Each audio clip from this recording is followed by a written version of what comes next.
So today I have the chance to install another of those handheld bidet for my family. So I've decided to try out different brands to see how they hold up over time, and I will update it in the descriptions.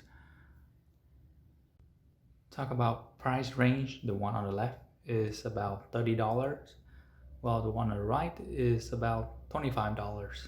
Not much of a difference, but we'll see. Okay, as I unpack them, I can see that they're basically providing the same for both brands. The only difference I can see is that on this right side, you can see that this hook over here has been put together for you already. So it saves you one step, and they also provide you with a little wrench here. Okay, and that brand on the right is slightly cheaper, so that's a good thing. Okay, as for the tools, I'll be using these three, and of course a little something to catch the water if it leaks anywhere during the process. Okay, if you have watched my previous video for installing the bidet, last time I dealt with the water supply valve that is pull and push. This type is a turning type, so make sure you know which one you're dealing with. So first thing first, you turn off the water supply and then give it a flush. Okay, so make sure you flush it completely without making it down.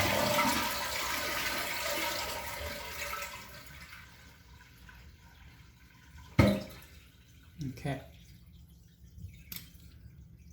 It's very important that you shut off the water supply first and then flush, because else the waters continue to go back into the tank. So, okay, so before we remove the plug right under there, I place this bowl right here just in case of any water leak, and then we can actually remove it. Okay, so we will remove this first. Let's make sure to turn it off. Okay.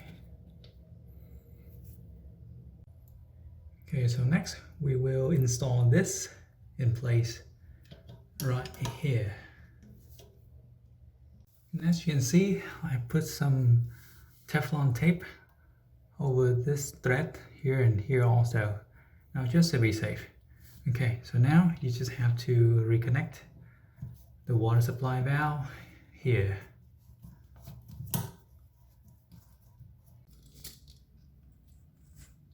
Okay, so on the hose, you realize that they have different heads. The one on the left, you can see, they're made for you to use with a wrench.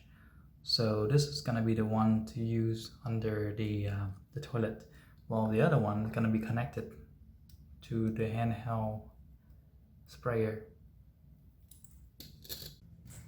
Okay, so next we'll connect the hose to the adapter.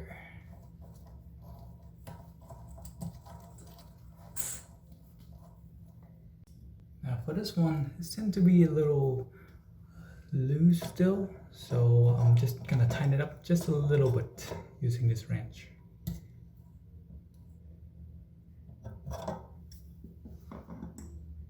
Okay, for the handheld sprayer hanger, it's pretty straightforward. When you have two pieces and they gave you two screws, which goes right there, and you just use the screwdriver and just tighten them in, just like this.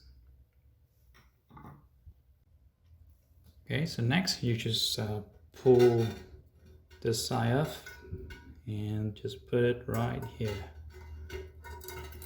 And that's it.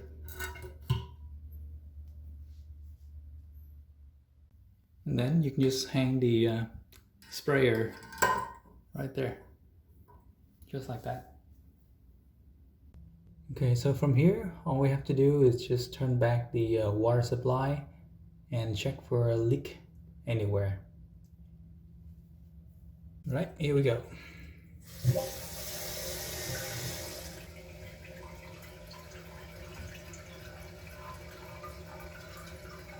Okay, so far so good. No leaks anywhere. Okay, let's turn on the valve for the sprayer itself. Also no leaks here. Okay.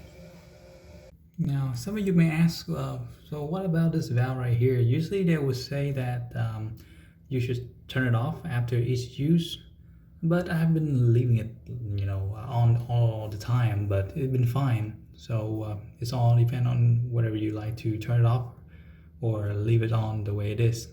But over time, I think it's still be okay. Okay, so now it's just gonna test spray this to see if everything works.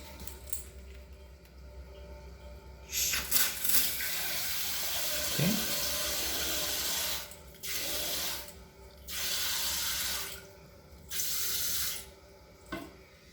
Good. And we're done. Now, even though we're done, don't just throw away the box and everything.